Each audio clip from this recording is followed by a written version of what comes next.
Generating traffic and sales can be a challenge for online merchants. But selling on the Walmart Marketplace puts your products in front of millions of customers who shop on Walmart.com. And right now, sellers who join Walmart Marketplace can save up to 50% on referral and fulfillment fees for the first 90 days. So get started today. Head over to marketplace.walmart.com/savings. That's marketplace.walmart.com/savings. Welcome to E-commerce Conversations, a podcast by Practical E-commerce. What is going on, Internet? Eric Van Holtz back again with another E-commerce Conversations. Hope all is going well on the other side of the Internet. On the other side of the table, from me, Sean. What's up, man? What's up, dude? Third time's a charm, right? Yeah. Because we did a remote one last time, didn't we? Yeah. Only 3 times, huh? Yeah. Look at that. This is going to be the best one yet. It will be the best one yet. I think the first time you came on, you spilled the beans on how to grow. And then last time was kind of talking about, I don't even know if I'm remembering correctly, but just getting over iOS 14, kind of affiliate marketing, that kind of stuff. I don't know. Shall we talk about what a disaster 2022 was? Yeah, there were some highs, there were some lows. I mean, a disaster for me. I don't know about for you. You guys always seem to be crushing it. Man, we're super lucky. No, but, we just had a candid conversation off air, and I talked to a lot of brands. I probably talked to, in a given week, I probably touch base with 50 different brands, right? So maybe in a year, I'm talking to 300 or something. And that's just out of joy and love for the craft of e-commerce. But I'd say probably 50% of brands, give or take 10%, were down year over year in 2022, right? Some brands, I would say there's like a cohort of 15 to 20% of brands that were down disastrously and will end up going into bankruptcy or some sort of, fire sale. And, then there's probably like 30% of brands who were down, but like planned on being down, profits up because of it, whatever. Then there's like some brands that grew slightly. And then there's like a very small cohort, 5-10% of brands that just destroyed 2022. And they're like, this is the best year in e-commerce ever. Right? Yeah. And then I know the feelings of that time period. You feel like you're God's gift to entrepreneurship and e-commerce and everything. And then life has a way of humbling you, or I should say humbling me. But. Right. Yeah. Hopefully I can avoid that for as long as possible by just being so paranoid. Like we were just talking about, flashy levels of wealth, right? And I just think that's just asking God to cripple you or something. It's like, nah, man, you got to be like as stealth as possible to stay humble to those roots. I think so too. I mean, I think this is kind of an interesting topic and discussion because when you find success and your bank account gets bigger, you do have that ability to spend money on essentially anything. And, what does it mean when you start buying luxury cars or Gucci bags or Rolex watches, AP watches, whatever that material possession is? I see the justification on both ends. Like if you can pay for it in cash, like the Lambo, and you have no mortgage on it and you've got no liabilities to it, you just enjoy it because you have that much money. What's the harm in that? But at the same time, do you have kids yet? I do not have kids yet. Is that on the roadmap? Yeah. I think post 31, I'm going to try to get a couple in a row, but yeah. I got a couple years. So, the question I also ask is like the environment your kids grow up in. Like that's not a normal thing that people's dads have, $500,000 cars or $1 million cars or whatever it is.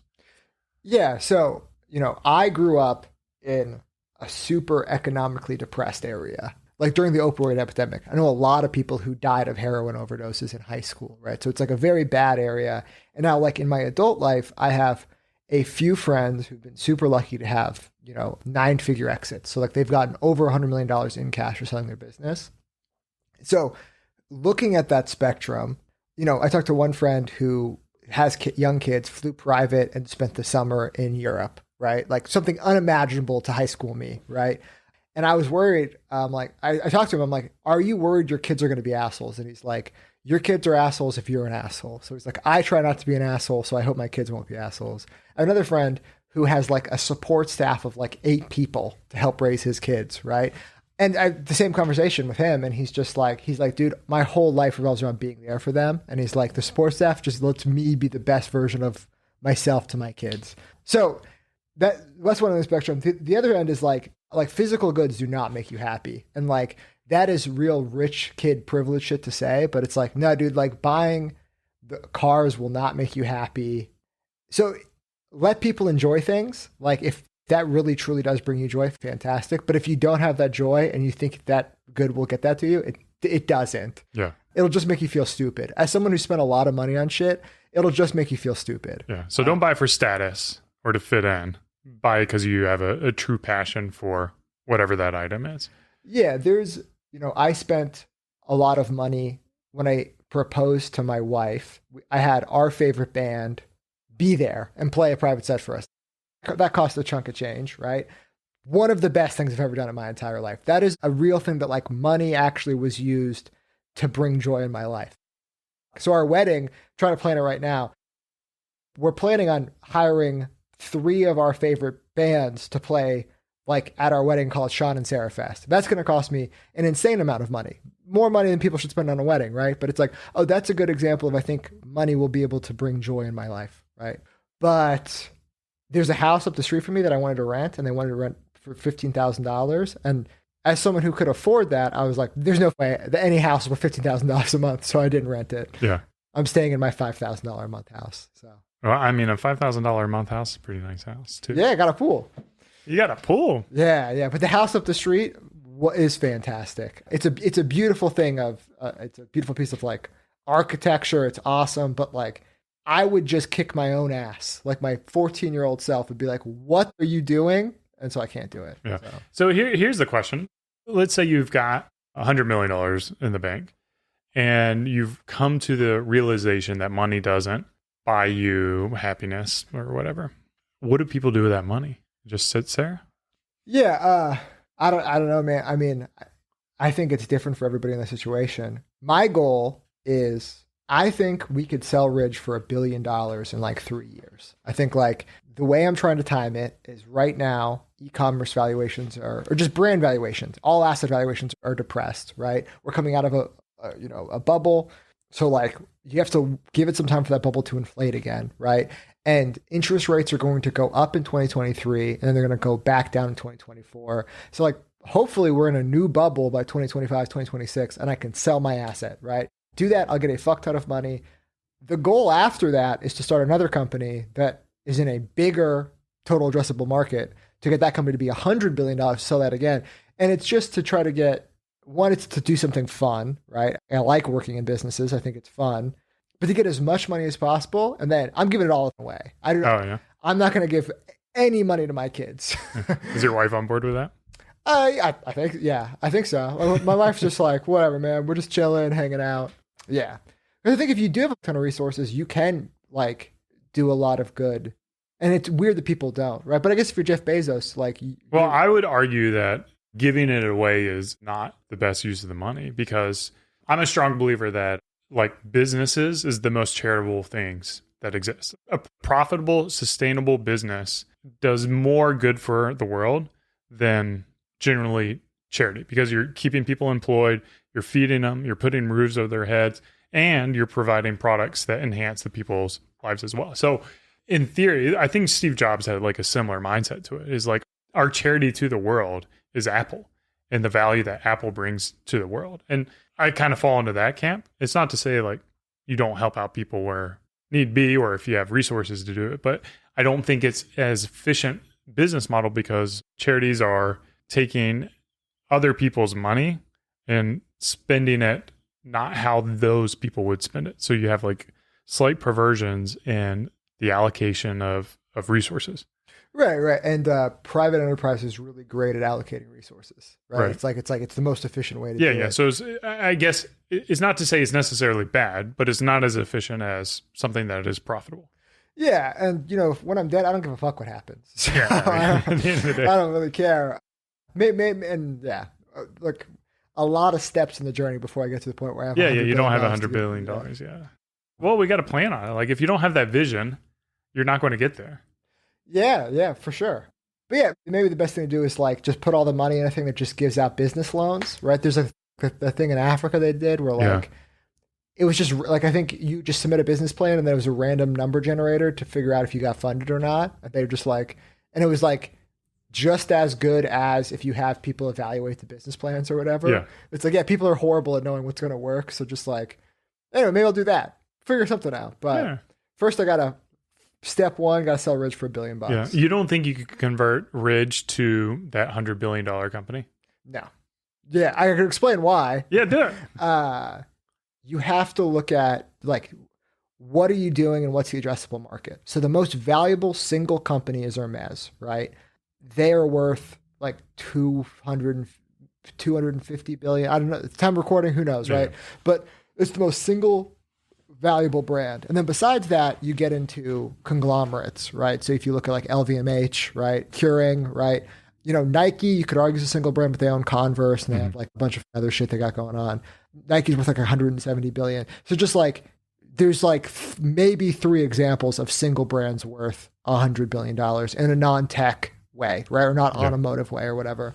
So just total addressable market, Ridge cannot be a $100 billion company, right? It's like, if I want to force it, we could build a little VF Corp, right? That's worth 30 billion, right? But then it's like VF Corp owns North Face and Vans, 2 very iconic brands, not to mention Supreme and whatever else, right? I wrote a blog post and it was just like, yeah, the biggest mistake people make when they start their business happens before they start it. It's choosing what business to go into, right? It's like, I'm very open. I tell people all the time, like, my number one piece of advice is don't try to sell wallets to people. It's like, yeah, people don't care about wallets. It's like, we're the biggest wallet company. It's like, that sucks. You know what I mean? So like us pivoting the next couple of years is like, we launched rings, we launched watches, we launched knives. It's like, to us be an accessories company, right? We have a bunch of other stuff we're going to launch to get out of this wallet category because the wallet TAM is as big as we are right now. It's a very bad place to be. Right? Try men's grooming. Yeah. Same type of thing, right? I mean, it's a blessing and a curse because like you own the market, right? Whereas if you went into something that's far more competitive, then it can get pretty brutal, right? Yeah, but dude, like, I mean, you're so much better off capturing 1% of a massive market than like us having to be market makers. Yeah. Right? So what's the next industry that you would get into? Like, I assume you're not building a brand then? You know, I think there's an epidemic in America where people don't go to the dentist. Specifically, young men don't go to the dentist. You're 41. When was the last time you went to the dentist? Oh, like you got me as like a month ago. Oh, okay. Most people. But I'm married with 2 kids. I'm responsible, Sean. Yeah. And I'm not young anymore. Yeah, true. Most people just don't go to the dentist. Like specifically post-pandemic, like if you're listening to this and you're under 35 and a man, you probably haven't been to the dentist in like 10 years. So there's a massive business to be built around just trying to get guys to go to the dentist. Because a lot of it's like, it's a horrible experience. It's like you're signing up to pay a bunch of money and be in pain and like be confused. And like the other thing is like, are you going to do the Hooters for dentists? Yeah, maybe. Is that what you're going to do? Just like have some dental hygienists wearing some cleavage tops? Yeah, probably nothing that sexual, but just trying to streamline that process. So look, I mean, that's a huge battle. There's a lot of regulation involved. The other thing is like, if there's any dentists listening, they're going to be so mad. It's barely a science. Like so much of it's art, right? Like if you go to 2 different dentists, they'll give you 2 different treatment plans. Like, cause it's all about like what they perceive in the moment or whatever. And like, maybe there's some science around like the way that teeth and mouth work, but like the actual treatment's a lot of it's art. So yeah, dude, there's $100 billion brand to be built around dental care. Yeah. So, I gotta connect you to one of my buddies. He runs a company called Total Men's Health here in town. He's got same thing where he just built all these clinics that are designed specifically for men and doing like testosterone check and prostate check and all that stuff. Dude, I would want to be just a client. Cause like the other thing is I haven't been to the doctor in like 10 years. So it's like, I'd love to just go to the doctor. Yeah. We need you around, Sean, man. We need your shit post. Yeah. Thank you. Yeah. I'll You've become far more active on Twitter lately. Is that strategic or is it just people are now seeing your tweets? Yeah, maybe I'm not shadow banned anymore. No, dude, I got on Twitter in 2020, maybe 2021. I mean, I haven't been on there for fucking very long. I just like didn't have a lot of friends to talk to. I was in like groups or whatever, but like they're so insular, and I'd be like, oh, I want to just meet more people. And people can talk shit about social friendships or the internet or whatever, but it's been awesome. I just go on there and you just say whatever you want. And the other thing is like, I talk about this a lot, is like, oh, I'm a total free agent. Like I can't get fired. Like I don't care what anybody says. No one can take away my income. It's like, I'm just going to fucking do whatever I want on the internet and try to be funny. So that's an interesting conversation, because this was something that, as a longtime internet user, worried me, getting canceled. And saying something that, you know, like gets on the wrong side of the crowd or whatever. And then you have to either fall on your sword, apologize, or like dig in deeper, I feel like is kind of the two strategies you go. And I was very fortunate that my business partner said, if someone cancels you for the things that you say and the way that you think, then that's okay, because I know who you are. I know what your intent is. I know like the type of person you are. And that was like a big relief, where I could just feel like I could be myself on social media. And I think that's an important part of social media, is being yourself and being true to yourself and saying what's on your mind, because a world is pretty uninteresting if everyone's just tweeting safe things. Yeah. And I guess I'm lucky that I don't care about most non-e-commerce related things. Like you can tell me about like anything about politics, or I don't know. I just don't care. But like, I am totally free to say that like which attribution software sucks, like, you know, which agencies to avoid. Like, I guess my hottest takes in the general scheme of things just aren't very spicy. Well, I mean, I think they're definitely plenty spicy in the e-commerce space. Oh yeah. Yeah. So I'm lucky enough to have an intense passion for something so small. That is e-commerce. You mentioned earlier on in our conversation that you think 10 to 15% of the companies aren't going to make it through this time period. Is there anything that could fundamentally change that would help save these companies? Interest rate cuts. Okay. So they're just leveraged too much, and yeah, I mean, or is it there's not the capital flowing to be able to fund their next rounds? So the 15% of brands that are going to shut down, a very small percentage of them are venture backed, right? They will not get venture deals done. So like maybe it's 1 to 2% of overall, it's probably less, 1% of overall brands are venture backed, and they will not be able to get funding because no one wants to do those deals. There's no good outcomes in the venture world, in brands or whatever. The real problem, so what makes a company go out of business? It's debt. Like nothing else will make you go out of business. Like without debt, you can just scale down operations, you know, get rid of liabilities, and you can exist in some state forever, right? Like if you had no debt and you're like, you know what, I don't want to have employees anymore. I don't have this fucking office. It's like Beard Brand as an entity could exist. You got to pay fucking $100 a month for Shopify or whatever. It's like, it'll exist. But so many brands have, it's this calculation where like, they don't fucking understand their metrics. They have way too much debt. They're sitting on bad inventory. They thought Q4 would save them. It didn't. And now like they have inventory people don't want. They don't have money for marketing to sell that inventory. And they have, you know, creditors knocking on the door being like, hey, we lent you this money. Like specifically the neo lenders, right? Like the non-traditional lenders, they're just going to start taking money out of your Shopify distributions. You know what I mean? Like as a first line creditor, like they'll get paid first. And then that actually pushes you into bankruptcy. Like that's what does it. Just owing people money. So that's like 15% of brands right now. If you're in that situation, like don't feel bad. And like some guy was mad at me on Twitter for talking about a specific brand this happened to. And it's like, dude, I don't think going out of business makes you a bad person. Like failing a business doesn't make you ethically wrong. It's like, fuck, it happens. It's like, that's gambling, dude. That's all entrepreneurship is. It's just gambling. Yeah. So anyway, if you're in that situation, don't feel bad about it. But if you don't know if you're in the situation, figure it out. Figure out like exactly how much capital you have, how much equity you have in your business, right? Versus all the debts and liabilities or whatever. And there's a good chance you might be bankrupt, right? Like, because the other thing is like, people assign value to like the brand asset, right? And it's like, it's basically worthless. It's like, unless people are Googling you, unless you have like, you know, a lot of heritage and history behind it, it's like, it's worthless. It's like, you know, it doesn't like, okay, like be like, no, we're like the leading yoga short or whatever. It's like, no, you're not. That's Lululemon. It's like, yeah, but we have a dedicated community. You probably don't. You have an email list. You know, a lot of it is the lies you tell yourself to be an entrepreneur, being like, we're doing this, like we're special, we're different or whatever. But once you actually go into like a bankruptcy court, it's like, no, we're going to assign pennies to everything, and it ends up being a lot less. Yeah. And I don't know. I think it's me as someone who is averse to debt. I don't even know how people get it, how they sign up for it, like just credit card debt, I guess, and well, so a lot of it is line of credit. Yeah. So Ridge also operates with zero debt. So we have no line of creditors or whatever, right? It's been very difficult to do that, but that's just the way we operate. We don't in retrospect, I would have loved to raise venture money. I would have loved debt. I would have loved these things. We didn't have the knowledge or expertise to how to do it. So It's like we played on hard mode because we didn't know that there was a different way to do it. But yeah, it could be a blessing in disguise. But so where does this debt come from? It's like Clearco lending you money, or Wayflyer, or the 50 other e-commerce lenders that came out in the past couple of years when money was really cheap. And people were like, there's Amazon lending you money.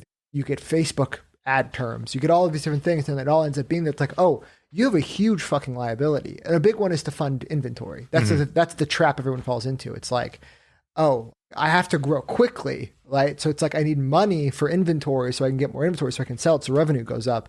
That just ends up being the circle where you end up getting more debt for more inventory. And it works when it works, but as soon as something breaks, like Facebook acquisition, or you have a bad Q4 or whatever, now you have a bunch of inventory and not the cash to sell it, and you have people asking for money. And that pushes people into bankruptcy. It's like, it's happened to JCPenney, it's happened to Sears, it happens to everybody, and it's happened to a lot of e-commerce brands right now. Yeah.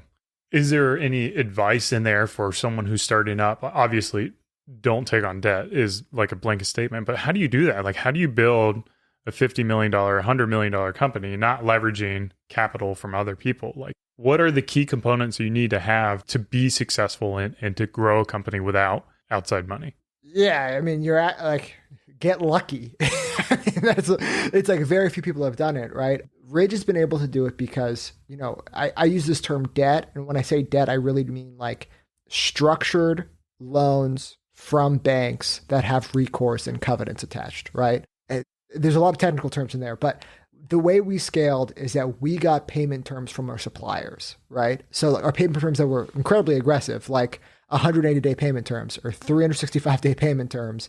And, it's really understanding who you can push and leverage, right? Like, we'll have a huge payment due to suppliers, and I'll just be like, I'm only going to pay you $100,000 a day. And they'll be like, no, you need to pay us all now. I'm like, okay, well, I already have all the goods. You've already shipped them. Do you want more of my orders? And I'm just telling you, I'm going to pay you $100,000 a day. So you got to figure it out, right? Because my business is more important than their business. And I want to be a good partner, right? Yeah. It sounds like I'm a Yeah, I mean, to look out for your own business, you have to also make sure you have your supply chain ready. So you do need to make sure that they stay healthy and grow. Right. But it's like, if there's an extinction event, I'm the little rat that's going to survive. I'm going into my whole, like, you guys can all be dinosaurs. You guys can all die, but I'm going to make sure I survive, right? So anyway, yeah, it's just, I often describe when I'm negotiating with somebody, I'm like, oh, I'm a terrorist. I'm going to do whatever it takes to fucking win, right? So yeah, that's the way we did it, is we took the debt burden away from us, the risk away from our business, and into, suppliers or vendors or whatever else. Along the same lines, what kind of product margins do you look for to be able to justify the ad spend and operating costs associated with it? Yeah, I mean, if you're trying to do e-commerce in 2023, you really should really be looking at like as close to 80% margins as possible. And like, the more, the merrier. You know what I mean? It's really hard to get above that 80%. Like when you start getting 90% margins, you start looking like Louis Vuitton or something. You know what I mean? We have to sell a good for hundreds, if not thousands of dollars. But I haven't talked about margin forever. I'll talk to somebody and they're like, hey, we have 60% margins. I'm like, yeah, that's the worst business I've ever heard of in my entire life. You can't do wholesale. You can't do anything, right? Yeah. So how are people able to get that 80% margins? Charge more. Yeah. That's like the most important thing. It's like, and I'm sure we've had this conversation on this podcast 3 years ago. I'm going to say it again. There's a buyer at every end of the spectrum. Someone buys Hanes t-shirts. Someone buys Buck Mason t-shirts that are $32. Someone buys James Purse t-shirts that are, $125. And someone buys Bruno Cocelli t-shirts that are fucking $400. There's a buyer at every end of the spectrum. So it's like, it's really hard to compete against Hanes. There's a reason why they're a commodity good setting the floor price, right? So it's like, try to compete with something with more margin, right? Yeah. But along the same lines, that may cap your growth potential. And going back to like the beginning of the conversation is like very purposeful with the opportunities you're picking, right? Dude, yeah, the other thing is I think people are so dumb that like they think brands are like SaaS businesses. They're not. Like, you shouldn't, like, someone's like, dude, it's okay if you only double every year. It's like, only double? That's the dumbest thing I've ever, like, you're going to double every year? Dude, Google and Lululemon are founded in the same year, like 6 months away from each other. You know what I mean? Google is worth $1.2 trillion. Lululemon's worth $44 billion. It's like, Lululemon is the best success story of any brand in the past 20 years. There isn't a better brand in the past 20 years. Hermes is fucking 200 years old. So it's like Lululemon's the best brand that's ever done it in our generation that we've been alive. Took them just as long as Google to be worth less than 5% of what Google's worth. So it's like, no, you're not going to double every year. You're not Google. You're not building a SaaS product. You're building a brand, which has a different identity. And anyway, I can go on into this forever, but it's like, dude, brands should have down years. It's like, you're not building a fucking, hockey stick. Yeah, it's not algorithmic. It's like, oh yeah, we're just gonna add these people every. No, it's like, dude, Lululemon had down years. Like they closed stores. You know what I mean? They've done all these different type of things. It's like, it's way more organic. It's way more like a living, breathing thing, right? It's not a tech product. So anyway, I don't know when we talk about that, but I'll talk about that forever. It's that like people just need to be way more realistic about what they're trying to build. And it's like, because you ask if Fridge could be $100 billion company, it's like, no. If you're selling a physical good right now and you think you're going to be a $100 billion company, are you selling cars? Are you Tesla? It's like, no, you're not going to be. You have to look at the best success story. Lululemon, $44 billion in 20 years. It's like, if you get 1% of that success, you are crushing it. So it's like, just be realistic. Yeah. I think that's pretty good insight and advice. And also, like, we talked about it before we hit record, is just this year, 2022 specifically, was really challenging more from like an ego standpoint. These expectations, high expectations for what I feel a company can do. And then when it doesn't do that, and how you kind of face that adversity. You seem like you can just like ramrod through everything. I don't get this vibe from you that like you get down on yourself. I would imagine that's not true. I would imagine you have moments where you have self-doubt or you don't feel like you're in the right direction. How do you make sure you're pointed and really like kind of feeling like the decisions I'm making are the ones that are going to move things forward? Yeah, man. I mean, I tell people all the time, oh, no, we're always going to win. We're going to do whatever it takes to win. I think a lot of people talk about that, but it's like, no. I mean, like, if I have to... Where does that come from, though? Is that just ingrained in you? Has that always been you? Yeah, I guess so. We went into 2022, thinking we were going to grow 100% or whatever, right? It's like, this is what we're going to do. Like, we're going to push through, we're going to make it. We did not grow 100%, okay? It was a decent growth year, but it wasn't, we didn't double year over year. It's really hard to double once you start getting to bigger and bigger numbers. But when I realized we weren't going to double, it's like, okay, we're going to pivot. It's like, I don't care about being right or wrong, right? I don't care that like what I said previously is not what we're going to do. What I care about is we're going to win, right? And like the definition of winning can change, right? But it's like, we are going to do what's best for the business in every moment, right? So dude, 1 week I'll say something, the next week I'll be like, no, we're doing something totally different. I was stupid and dumb back then. I'll be the first to admit it. I have no ego when it comes to that, right? Yeah. But it's just, we will reach an end state to always, win. And that's like, part of the reason, like putting the risk of inventory on suppliers, it's like, oh yeah, because I know debt can kill your business. So I'm not going to do that, right? It's like, and my business is special. Like that's what I say all the time. It's like, oh, I don't care about your thing at all. It's like my thing's precious and good and great and the best thing. And you don't deserve our revenue, our business or whatever. You have to fight for it or whatever.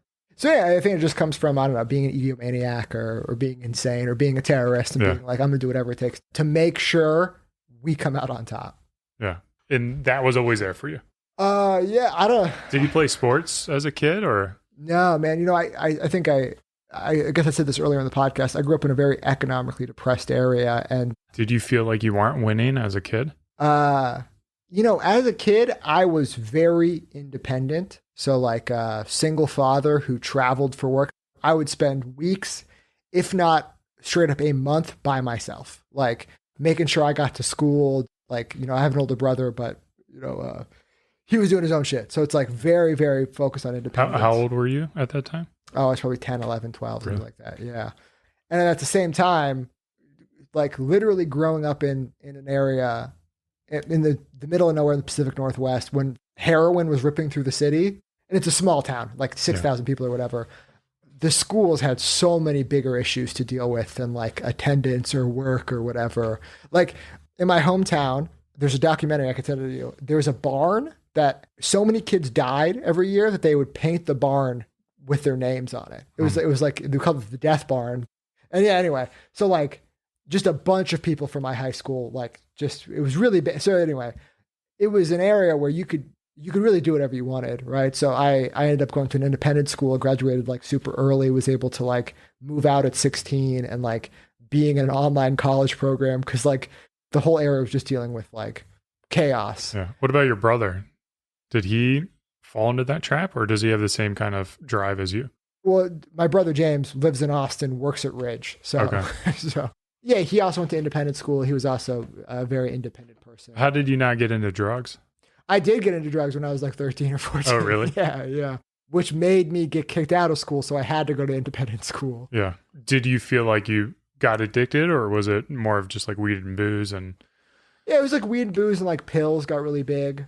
But yeah, I guess I just got super lucky throughout that whole thing that I avoided opioids. yeah. I think most problems in America today stem from the opioid crisis and people don't want to talk about it. Like homeless shit, like entitlement, like whatever's going on. I think it's just like there was like a 10-year period from like, I guess like 2004 to 2014 that like we've collectively don't talk about or whatever. Yeah. And it's like, if you're on either side of the political aisle, any problem that you see, I think goes back to the opioid epidemic. Do you think you just got lucky that it wasn't available to you, or did you purposely avoid taking those drugs? I think I was really scared of injecting heroin. Yeah. I was smart enough to know that's not a good thing. But yeah, I mean, like when I was in like 6th grade, I was like fat and like basically like just a super nerd. I spent all my time reading Wikipedia, whatever. The first girl that was really nice to me, her name, I would say on the podcast because she passed away when I was in like 9th grade from heroin. But anyway, man, seeing that and then growing up like in a very like independent environment, I was like, oh, I can just do whatever. It's like any of the rules society paints don't exist. You can literally do whatever you want. Yeah, like you failed out of school, you went to a different school, you made it, you overcame an environment of drugs and just really be able to be like, oh, everything that's painted in front of you, all of the society rules, all of like whatever path, it's like, it's all bullshit. It's all just like somebody who's dumber than you or not as rich as you telling you what they think you're supposed to do or whatever. I remember the independent school principal was like the saddest guy ever. He was like in the Northwest, like his life sucks. His wife divorced him. And I'm like, oh, I don't want to be you. I don't want to take any advice from you, dude. So anyway. That is a lesson. I had a phone call with my high school classmate literally yesterday talking about it took me 10 years to unlearn that there wasn't this blueprint that I just follow. And he's, my same age, 40, got like a PhD, did the whole like do what you're told kind of thing and you'll find success. And he's still struggling with that, battling it, trying to break it out. So if anyone's listening there, like, societal construct is that it's just all made up and you can make the world be whatever you want it to be. Yeah. And like, the earlier you learn that, the more successful you end up being, I think. I was just super lucky when I was like 14, 15, 16 and being like, oh shit, everyone here is super dumb and they don't understand what's going on. I'm like, I don't want to be like any of these people. Now I'm 28 and I run a 9-figure business. So fuck all of that. I won. All right. Where can people follow you? Where can they support you? I'm on Twitter, Sean Ecom. Check me out. I have a newsletter called... Is that Ecom with one M or two M's? Just one. Okay. Yeah. I have a newsletter called Unsponsored Ecom where I do not take sponsors. It's free. I'll just talk about whatever the fuck I want. And you can tell it's from you. It's unedited. Typos and spelling errors. Yeah. It's very unprofessional, but dude, it's so funny because people just shill stuff in ecom all the time. Yeah. It's like this software, this whatever. It's like, oh, because like those brands pay so much money. I got offered $8,000 a month to shill stuff, and I'm like, oh yeah, I'm not gonna do. I mean, literally, like, for me to sell my soul to start shilling stuff, it really would need to be millions of dollars. Yeah. So anyway. Maybe one day. We'll know if you start shilling stuff. You're Exactly. All right, guys, this has been another e-commerce conversations. Hope you enjoyed it. Cheers. Yeah, later. Bye. Keep on growing.